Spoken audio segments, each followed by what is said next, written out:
This is Cerebral Cinema. Movies of the mind.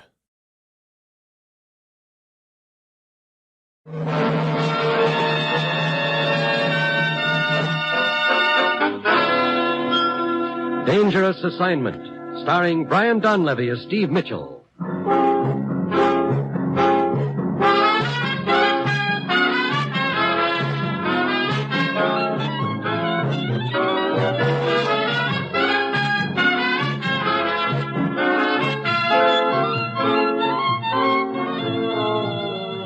Yeah, danger is my assignment. I get sent to a lot of places I can't even pronounce. They all spell the same thing, though, trouble. But when I walk into the commissioner's office, I don't realize that this assignment's going to wind up with my giving our defense industries a shot in the arm by falling into a hole in the ground.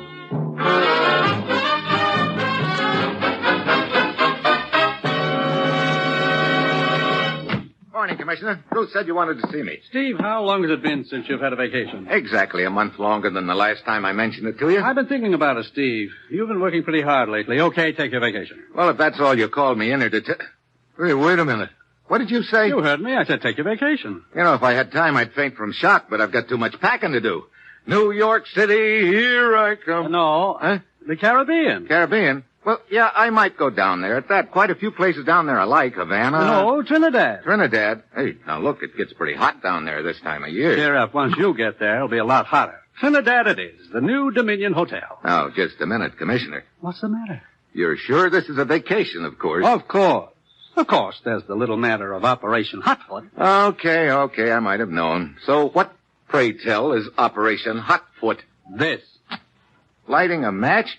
Say, you're just chock full of whimsy this morning, aren't you? It isn't whimsy, Steve. It's sulfur. Okay, so you're chock full of sulfur. All joking aside, here's the setup.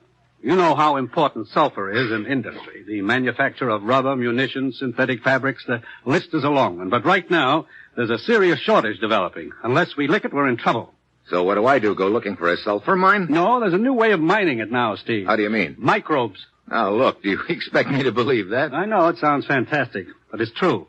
There are certain microbes which actually do manufacture sulfur. They transform salts and sulfate into sulfide and then into pure sulfur. Brother, how long has that been going on? Probably ever since the world began. But it was only a few months ago that British scientists isolated a strain of sulfate-reducing bacteria from a lake in North Africa. And now two of our scientists have located a similar lake on the small island of San Miguel in the Caribbean. That's Operation Hotfoot? Yes, these two men, Anderson and Carroll, radioed 10 days ago that their work was finished, that they had isolated a strain of microbes which could manufacture sulfur rapidly enough to make it possible on a commercial scale. So what's the problem? The problem is, where are the scientists and their test tubes? You mean they're missing? They were due at the new Dominion Hotel in Trinidad 5 days ago, and they haven't been heard from us. Steve, I don't have to tell you that certain other interests would like to get their hands on the results of those experiments. Get down to Trinidad, find Anderson and Carroll, and find their microbes, too. Well, that's it. You've got your your vacation. Good luck.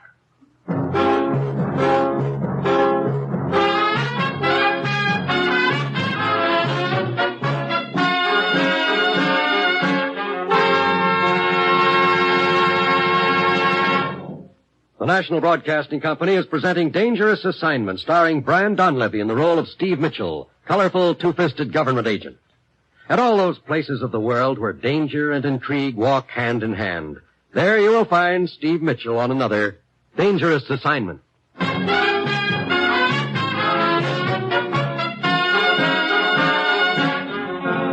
Sure, I've got my assignment. Just a little matter of flying down to the Caribbean and locating two scientists, Carroll and Anderson, together with an assortment of test tubes containing some wonder-working bugs. Operation Hotfoot, they call it. And me with an uneasy hunch that somebody will be trying to give me an article of the same name, king size. It's Thursday evening when my plane lands in Port of Spain, Trinidad, and I head for the new Dominion Hotel. The lobby is deserted except for one very trim-looking girl reading a magazine. I inquire at the desk, but there's been no word from Anderson and Carroll, so I go into the bar. A drink later, the girl comes in and slides onto the stool next to me. Hi. Hi. American? American. I thought so. Heard you talking to the clerk in the lobby. Sounded good to me. Oh, been away from the States long? Too long. You? No, I just got here, Dorothy'll do. Steve. On a vacation, Steve? As a matter of fact, I am. I can think of places I'd rather spend it than Trinidad. I like it here. Of course, having friends here makes a difference, I guess. Friend? Yeah. I thought I heard you inquiring at the desk about a couple of them. Oh? Sorry, I don't have any friends here. Guess I was mistaken, Yeah, Dorothy. I guess you were.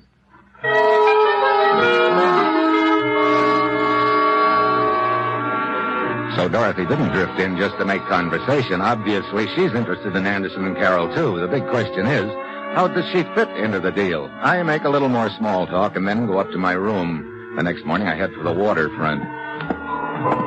As I'm walking along, I get the feeling that I'm being followed. I take a look over my shoulder, and just then a cargo net dumps a load of crates on the dock, but on the other side, I get a glimpse of a face that looks a lot like Dorothy's, but I can't be sure. And when the cargo net lifts, there's no one there, so I keep going. Finally, I locate the section of the waterfront I'm looking for, the charter boats. Morning. Hello, Skipper. This your boat? Sure, Skipper. For charter? Sure. I take you where you want to go, Skipper. Okay, where I want to go is the little island of San Miguel. Sure, Skipper. Huh? Where did you say? San Miguel? Skipper, I'm sorry. I just remembered. My boat, she is chartered for the day. What? Sure, Skipper. Look, I thought you said it wasn't. Sure, Skipper. Lousy memory. I forget things. You sure do. Well, thanks a lot, Skipper.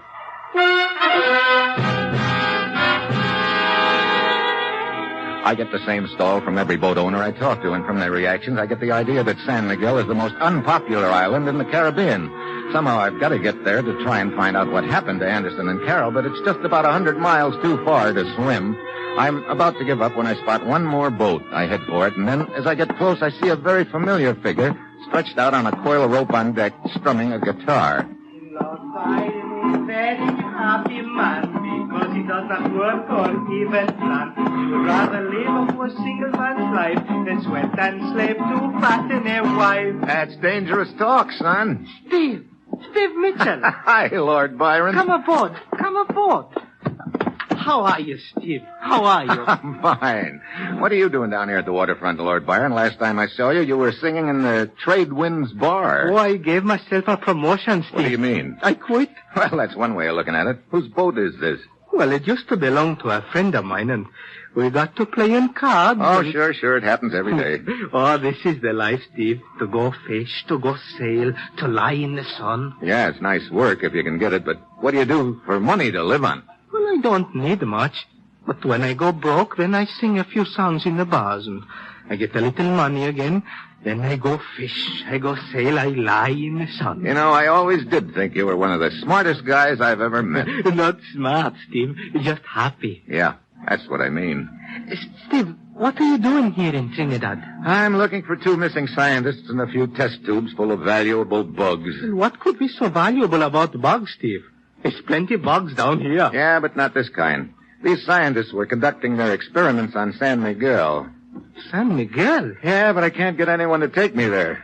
What's the matter with the island, anyway? Oh, this San Miguel is a very bad place, Steve. What do you mean? Well, there's a song about it. I sing it for you. Okay. Oh, once came a man to that pretty isle. He built a little house to stay a while. Then he walked into the jungle so nice and green, and never any more was he seen. What happened to him? Why, the ground opened up and down he went. The earth closed over him without a dent. But on some nights you'll still hear him say, from San Miguel Island stay away. Hey, wait a minute. I remember now. That little island you and I wound up on the last time I was down in this neck of the woods. Lousy with quicksand. Is that San Miguel? Sure, Steve. Oh, fine. A great place to go wandering around. The other boat owners, they're superstitious about San Miguel, Steve. They think there's a curse on the place. And lately, some who've sailed close to it have seen strange lights at night. Oh? Hey, Lord Byron, you're not superstitious, are you? Me? Of course not, Steve. Good. Then you take me to San Miguel. Well, What's the matter? You said you weren't superstitious. Well, sure, but... All right, Steve. I take you to San Miguel, I guess.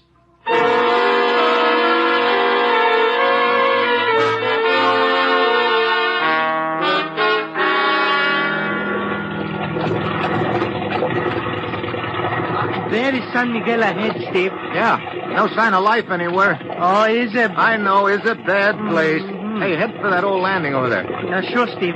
If Anderson and Carol are still on the island, I should think their boat would be tied up there. Well, maybe it's on the other side of the island. Harry, you better cut your engines, huh? Hey, this pier is half rotted away. Okay, I've got the bow line. Lord Byron, lead the way, Steve. Okay.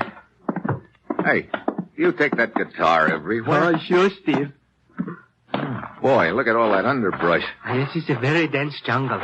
Here's the path. Funny. Hold it a minute. What's the matter, Steve? Listen. Well, Lord Byron doesn't hear anything. That's the point. No birds, no animals, nothing. It's too quiet. And it's a strange place, San Miguel. Oh, put on a new record, will you? Okay, let's go. There's a deserted hut very close to here. Hey. It's a jungle bird. Sounds like an undernourished vulture. Here's the hut, Steve. Yeah. Looks like somebody's been around here, all right. The brush has been cut down a little. Come on, let's go inside, huh? There's nobody here. Somebody's been here, though. They've probably been using this as a lab or living quarters. Maybe both. Listen. Yeah. Came from on top of the roof, sounds like. This big stick on the floor, I can use it as a club. Yeah, come on outside. Who could be up there, Steve? A bad man, maybe, huh? Hold it. There's your bad man, Lord Byron, a king-size lizard. Oh, yes. Steve, Lord Byron have much more fun, fish and sail and lie in the sun, not to poke around a bad place. Yeah, I know. I've seen islands I'd rather be on, too, believe me. But I've got to find out what happened to Anderson and Carol. So it looks like we've got a little exploring to do. Let's get started.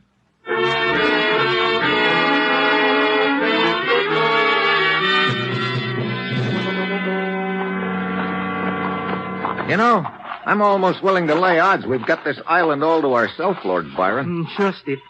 We're almost to the other side of the island, and we've seen nothing. It still seems too quiet to me, though. I've had a feeling that we're being watched. A lot of cover on either side of this trail. A person could hide in there, and we'd never spot him. Oh, no, Steve. What do you mean? Well, watch. Now, you see, I pick up this large stone and toss it over there. Huh? Hey, a hunk 6 feet square caved in. Sure, Steve. Quicksand on both sides of this trail. Oh, fine. Maybe we... Hey. What is it? Look, back the way we came. Smoke. Yeah, from the direction of that old hut, looks like. Come on.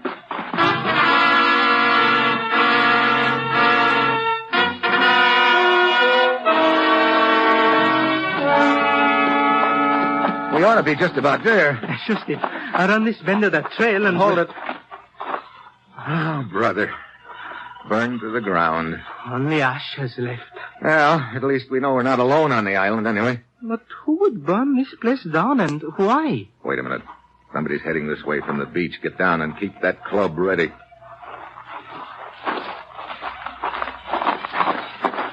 Okay, stand up.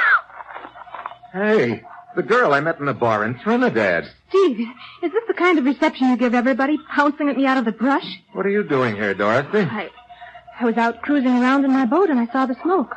So I came here to investigate. Oh? How'd you happen to be cruising near this island? Oh, I was just on a little pleasure cruise. Sort of a long way to come for a pleasure cruise. Look, Steve, what's with the third degree? You overheard me inquiring about 2 men at the hotel lobby, and Anderson and Carol, so right away you get very curious about me. What's your angle in this deal, anyway? I don't have any angle. Well, it just happens I met Anderson and Carol once. So naturally, I was interested when I heard you asking about them. Now, will that be all the questions, sir? May I leave? Sure, Dorothy, that'll be all for now. Lord Byron and I follow Dorothy to the beach and watch her boat head away from the island. I get that funny feeling again, like I'm being watched.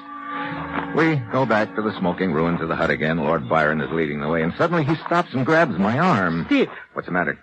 Look, here's another trail which has been cut through the underbrush. Yeah, pretty new, too, by the look of it. Let's see where it leads. Now, stay right behind me, Steve. I will, don't worry. I've got no desire to get bogged down in any of that quicksand. Steve. Hey, the ground's caving under us. Grab me. It's too late. I'm going with you. Help!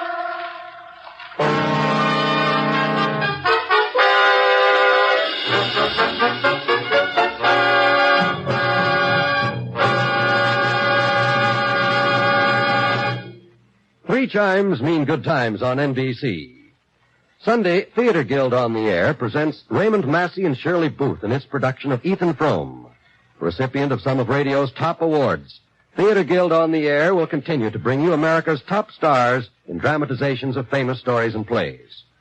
And speaking of famous stories, you're all invited over to the Blandings' famous Dream House Sunday evening. Cary Grant and Betsy Drake will be your hosts on this NBC station.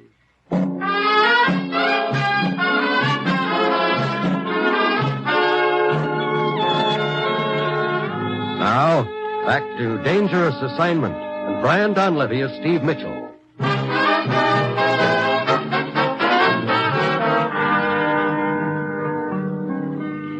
Oh, Steve and Lord Byron made a big mistake when they decided this trail to take. They fell right into a great big pit. Now they can't get out, so here they sit. Hey, look, things are bad enough without you making a musical comedy out of it. Too bad that guitar of yours didn't get broken in the fall. Well, it could be worse, Steve. When we started falling, I thought we were in quicksand. But it's a good jungle trap, this. A big pit. What do you want to do? Send whoever made it a letter of commendation? Who did make it, Steve? How do I know? What is it? Sounds like somebody walking up there. Yeah, coming toward the pit. So, I caught you at last. Hey, I recognize your face. I've got a picture of you in my pocket. You're Carroll, one of the scientists. Of course. Why did you burn down the laboratory? What? He told you to do it. Look, what are you talking about? I came down here to find out what had happened to you and your partner Anderson. Don't lie to me. You and Anderson are in this scheme together. What scheme? Wait a minute, Carroll. I think you'd better take a look at these credentials of mine. I'll toss them up to you. Here. Cat? Credentials? What kind of... A government agent. That's a general idea. Now, how about getting us out of this charming little pitfall of yours? Yes. Yes, of course. I'll get a rope.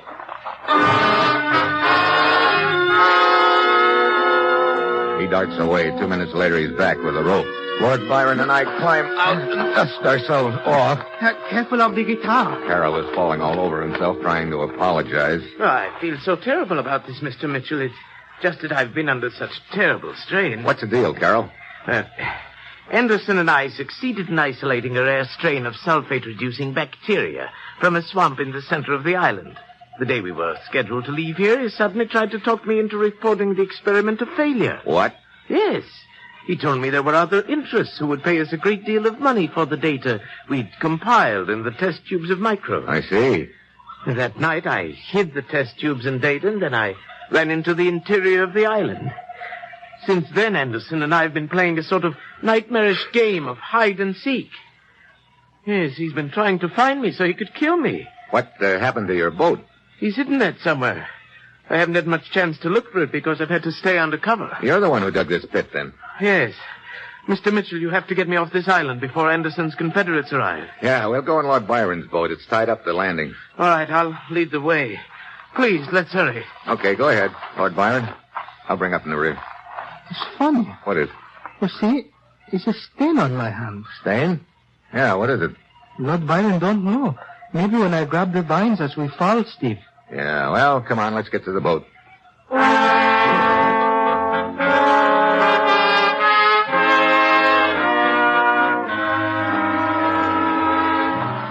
We didn't make it to the beach any too soon, Mitchell. It'll be dark in half an hour. I don't want to spend another night on this island. Lord Byron feels very likewise. Well, where's your boat? Right over there at the left. Hey. He's gone. Huh? It sure is. Anderson. He must have made away with it. Mitchell, we're trapped. We can't get off the island. He's got us. Get down, Carroll. Lord Byron. Huh? We're in the metal. Get down. You okay? Yes. Sure, Steve. You didn't tell me he had a gun. That makes it bad. Of course. Like I tell you, he has it as his mercy. What do we do, Mitchell? That's a good question, Carroll.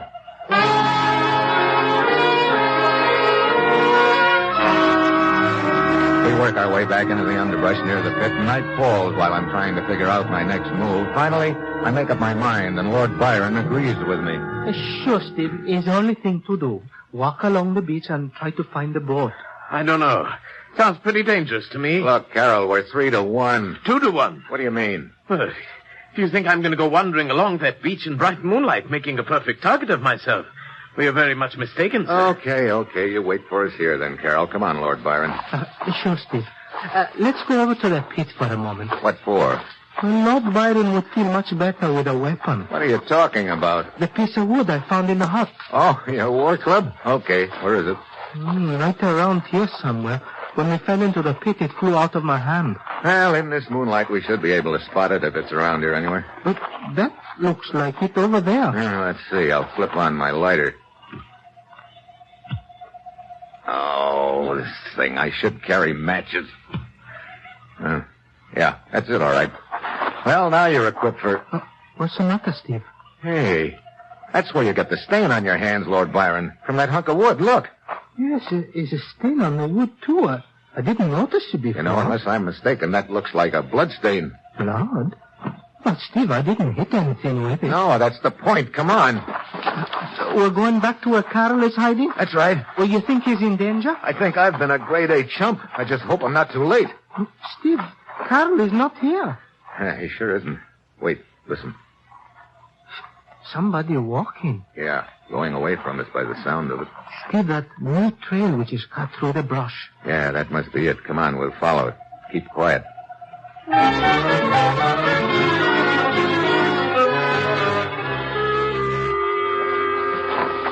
We must be almost to the other side of the island, Steve. Yeah. I still don't understand. Wait. Yeah, there's the beach. Take a look. It's very bright moonlight. Steve, they're on the beach. Yeah, it's Carol. And look down the beach about 100 yards. 2 boats tied up in a little cove. Wait. Shh. One of them is my boat. Yeah. You remember what Carol told us? That he'd run away before Anderson could touch him? He also said he and Anderson were alone on the island. So when I saw the bloodstain on that club and remembered that you'd picked it up in the lab before it burned, I realized Carol was lying. Sure, Steve. There must have been a fight of some kind. Yeah, so I figured if Carol lied about that, maybe he lied about a few other things, too. Then it was Carol who burned down the hut? He was probably trying to hide the evidence of the struggle. He couldn't know you'd already picked up that club. Hey, look. A plane approaching the island. Small seaplane. Carol is signaling with his flashlight. Yeah, and the plane's answering. He must be going to land out there in the water. Steve, there are many things I don't understand. You're not alone there. Wait, Carol's heading up the beach. Come on, I've got a hunch we don't have much time.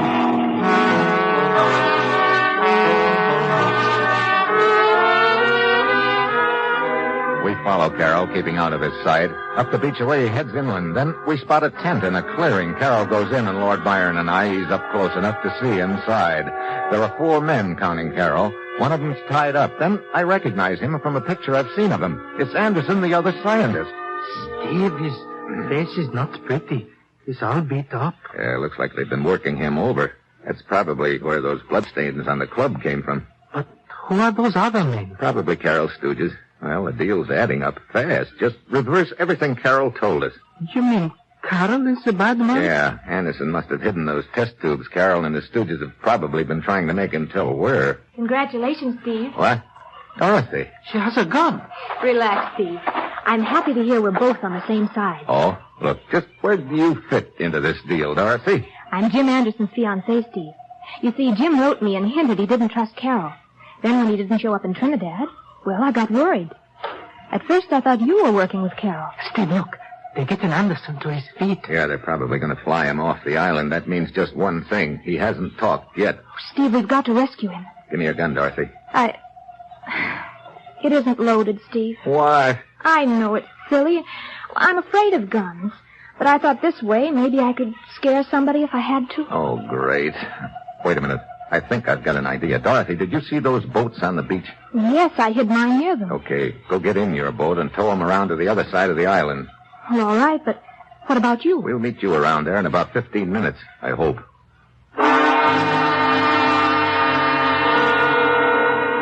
Dorothy heads for the boats. Lord Byron and I go back to the beach. The plane taxis to a half-rotted-away boat landing, and the pilot gets out. He starts walking along the landing. I let him get right up to me, and then I dive for him. Don't let him call out, Steve. He can't call out if he can't breathe. Hurry, Steve. Carol and his men have stepped out onto the beach. I can see them in the moonlight. Okay, a little more pressure and... There. Here, help me drag him into the bushes. What now? Come on, out to that plane and keep it quiet. Where are Carol and his boys now? About 100 yards away. You see them? Yeah. You think they saw us? I don't think so. Here's the plane. Get in. What? I said get in. You mean, well, you don't mean... Hurry up. Steve, what are you doing? Getting this bucket of bolt started. We're not going to fly. Either you're wrong or we're dead. But do you know how? Sure, I took a correspondence course in it once. Oh! Okay, here they come. They'll probably shove Anderson in first. You haul him aboard and I'll do likewise to Carol. Now, you got it? Yes. That you, Hawkins? What's the matter? You deaf? Oh, no, give me a hand with Anderson. Glad to, Carol. Mitchell! Lord Byron, grab Anderson. I got him. Come aboard, Carol. Help! Man, help! Mitchell, let go of me. Sure. Yeah. Very neat. You okay, Anderson? Sure. Feel a lot better with these ropes off, though. Lord Byron can work on that. Steve, Carol's men are shooting at us from the landing. Okay. We'll be off the water in a second. Now, let's see. The book said pull back on this gadget.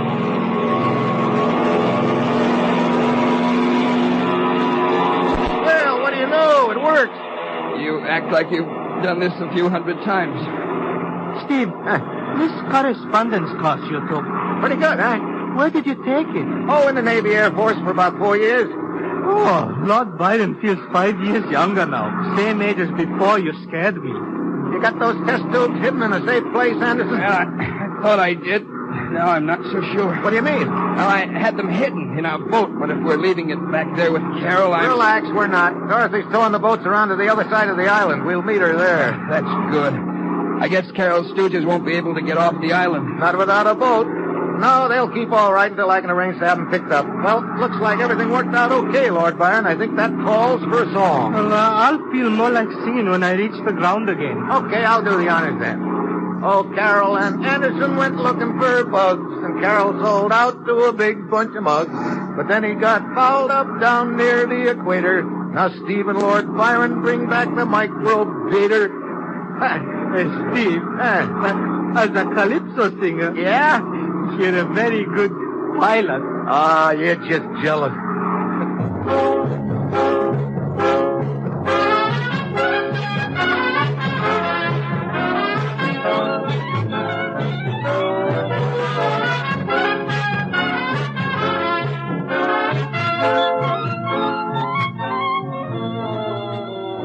Dangerous Assignment, starring Brian Donlevy as Steve Mitchell with Herb Butterfield as the commissioner, is written by Bob Reif and Adrian Jandot, with music by Robert Armbruster, as produced and directed by Bill Karn. Others in the cast were Paul Frees, Herb Ellis, Gene Layton, and Don Diamond.